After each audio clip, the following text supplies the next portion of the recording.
Bismillahirrahmanirrahim. Assalamualaikum warahmatullahi wabarakatuh. Alhamdulillahirabbil alamin. Wassalatu wassalamu ala asyrafil anbiya'i wal mursalin sayyidina wa maulana Muhammadin wa ala alihi wa sahbihi ajma'in, amma ba'du. Pertama dan yang paling utama, puji syukur marilah senantiasa kita panjatkan kehadirat Allah Subhanahu wa ta'ala atas limpahan nikmat-nikmatnya yang diberikan kepada kita semua. Antara lain yang paling berharga adalah kita masih tetap diberi nikmat iman dan Islam, sehingga kita dapat berkumpul di tempat yang mulia ini untuk sholat maghrib berjamaah dan juga dilanjutkan dengan menuntut ilmu di jalan Allah. Salawat dan salam semoga Allah limpahkan pada junjungan kita baginda Nabi besar Muhammad sallallahu alaihi wasallam beserta para keluarganya, para sahabatnya, dan kepada kita sebagai pengikut ajarannya. Marilah kita awali taklim kita dengan membaca surat Al-Fatihah. Mudah-mudahan kita semua mendapatkan ilmu yang bermanfaat, diberikan kesehatan oleh Allah Subhanahu wa ta'ala, diberikan rizki yang banyak, yang halal dan yang berkah, serta dimudahkan urusan-urusan kita. Ala hadhihi niyah wa ala kulli niyatin shalihah wa ila hadratin nabiyil mustafa Rasulillah sallallahu alaihi wasallam. Al-Fatihah. A'udzu billahi minasy syaithanir rajim. Bismillahirrahmanirrahim. Alhamdulillahi rabbil alamin. Arrahmanir rahim. Maliki yaumiddin. Iyyaka na'budu wa iyyaka nasta'in. Ihdinas siratal mustaqim. Siratal ladzina an'amta 'alaihim ghairil maghdubi 'alaihim waladdallin. Amin. Di bulan Januari 2024 ini, marilah kita sama-sama menjadi orang yang lebih baik dari tahun kemarin. Menjadi orang yang lebih baik apanya? Tentunya urusan akhirat dan urusan dunianya juga.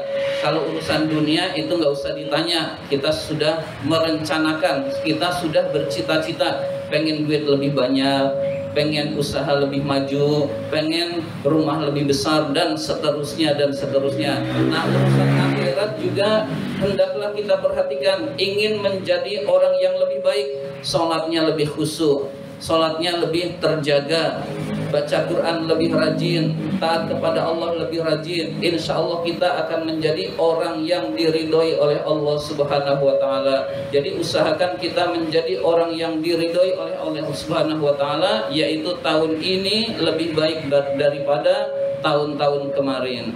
Mari kita lanjutkan taklim kita, kitab An-Nasoihud Diniyah, sekarang halaman 84. Halaman 84. 1, 2, 3, 4, 5, 6, 7, 8, 9, 10, 11, baris ke-11 dari bawah.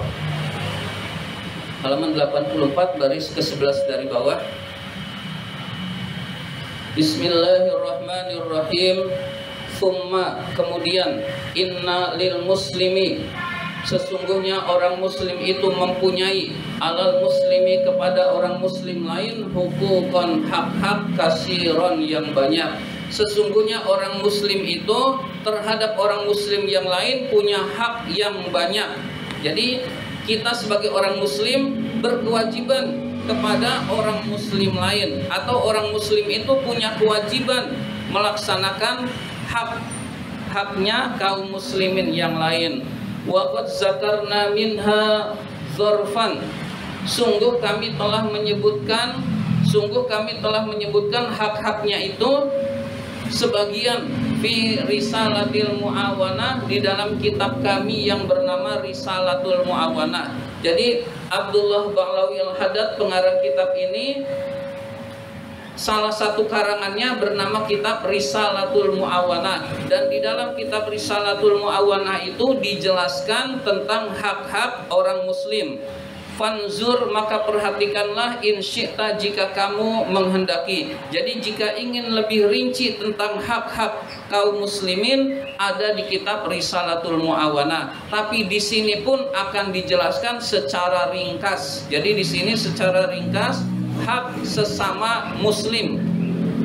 Wa qad qala Rasulullah sallallahu alaihi wasallam, sungguh Rasulullah sallallahu alaihi wasallam bersabda, hakul muslimi, hak orang muslim, alal muslimi terhadap orang muslim lainnya, sittun, ada 6. Jadi ada 6 hak muslim terhadap kaum muslim lainnya. Berarti kita sesama muslim itu punya kewajiban dan punya hak, yaitu diantaranya ada 6. Kalau hadis ini ada 6. Kalau digabung dengan hadis-hadis lain itu ada banyak. Nah, di dalam hadis ini ada 6, hadirin sekalian.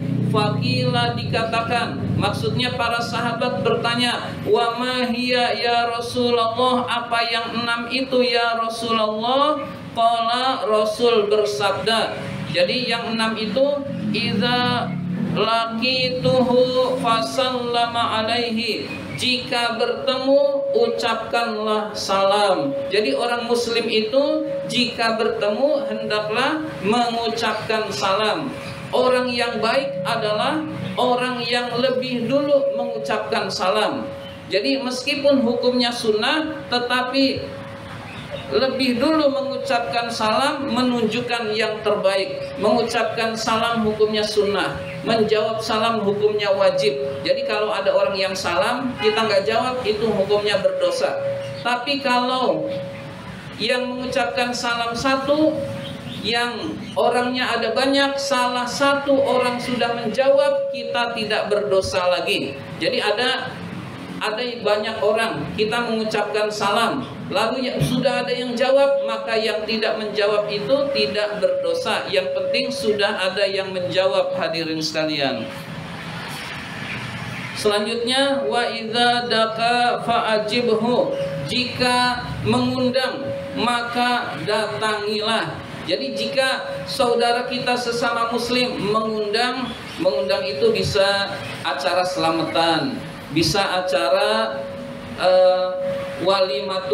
walimatun nikah, akdun nikah, itu hendaklah kita hadir, hadirin sekalian. Kalau nggak ada halangan, jangan nggak hadir acara walimah tersebut. Kalau nggak diundang lalu hadir numpang makan, itu hukumnya berdosa, hadirin sekalian. Jadi misalkan lagi nggak punya duit, wah di situ ada umbul-umbul, ke situ lalu pura-pura salaman, dia tinggal modal pakai batik yang rapi, amplopnya kosong atau isi 1000, kemudian kita tanda tangan, pura-pura salaman, nah tidak diundang lalu kita hadir, hukumnya berdosa, hadirin sekalian. Artinya orang tersebut dosa karena makannya itu makan yang haram. Tapi kalau kita yakin, jangan-jangan dia lupa nih. Kalau jangan-jangan dia lupa kemudian kita hadir, maka tidak apa-apa, hadirin sekalian. Jadi wah kayaknya dia lupa, saya kan teman akrab kok nggak diundang, lalu kita hadir, itu tidak apa-apa, hadirin sekalian. Jadi kita husnuzon, dia lupa, itu tidak apa-apa. Yang jelas kita benar-benar nggak kenal, kita datang ke undangan lalu kita makan, maka dosa, hadirin sekalian. Tidak boleh kita bukan undangan lalu kita ikut makan, hadirin sekalian. Artinya kalau dosa ya makanannya makanan yang haram, hadirin sekalian.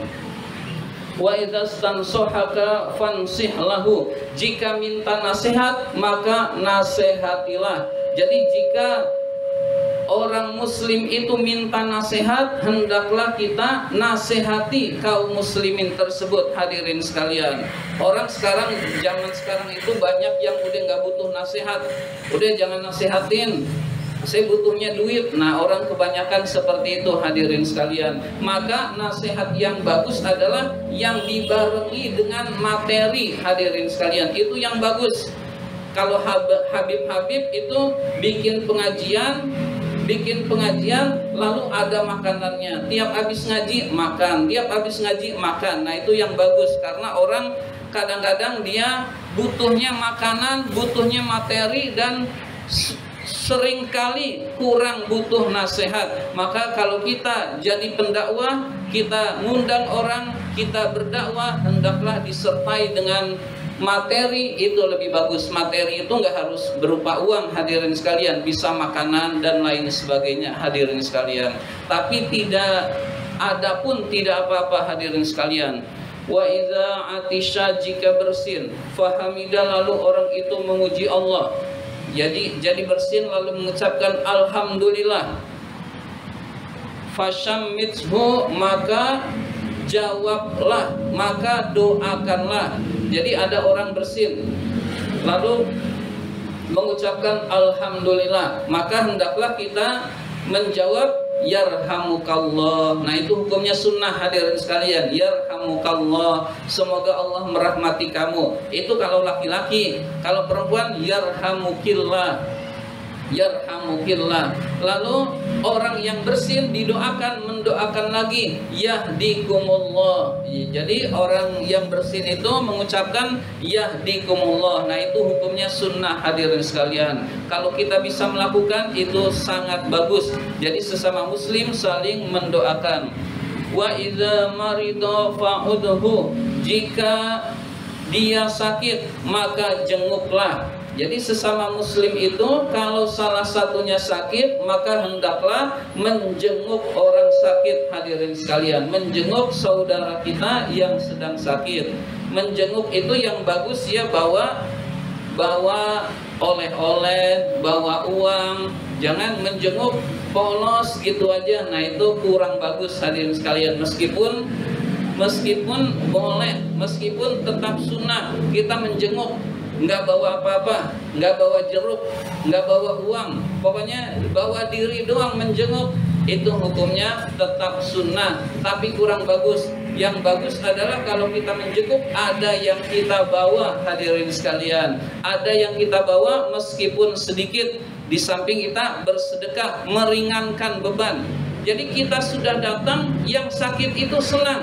Senang itu mengurangi rasa sakit hadirin sekalian. Memberikan kegembiraan kepada yang sakit menyebabkan kita mendapatkan pahala dari Allah Subhanahu wa taala, dan orang itu merasa diperhatikan sehingga bisa lebih cepat sembuh hadirin sekalian. Maka kalau ada yang sakit hendaklah kita saling menjenguk hadirin sekalian. Jadi kita saling menjenguk. Dan menjenguk orang sakit itu jangan biasakan lama-lama hadirin sekalian. Ngobrol 1 jam, ngobrol 2 jam, nah itu jangan. Tetapi cukup sekedar nanya keadaan.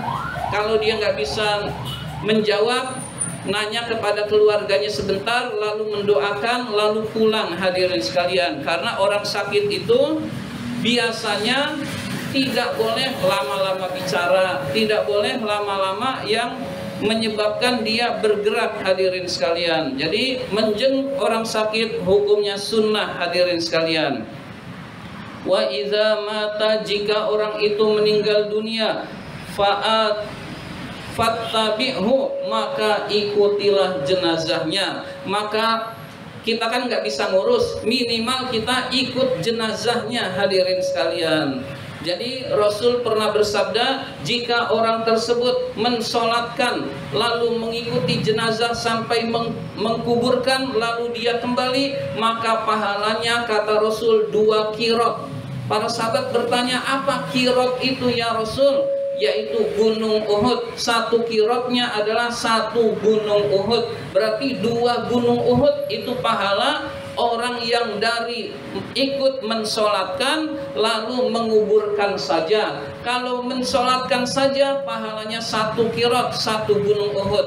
Kalau menguburkan saja dia ikut solatinnya enggak, juga 1 qirot hadirin sekalian. Jadi pahala yang sangat besar di sisi Allah jika kita mengikuti jenazah hadirin sekalian. Maka hendaklah ketika ada teman kita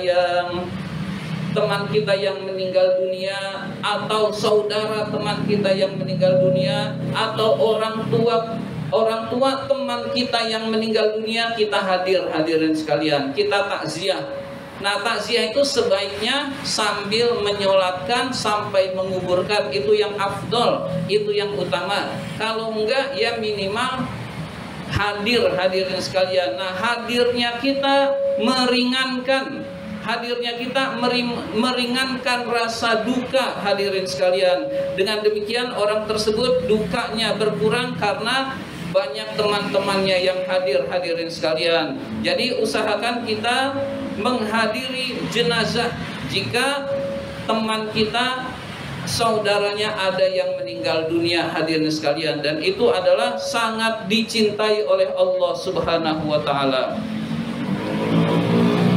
Demikian, inilah yang dapat saya sampaikan. Terima kasih atas perhatian. Mohon maaf apabila ada kata-kata yang kurang berkenan. Wabillahi taufiq wal hidayah. Wassalamualaikum warahmatullahi wabarakatuh.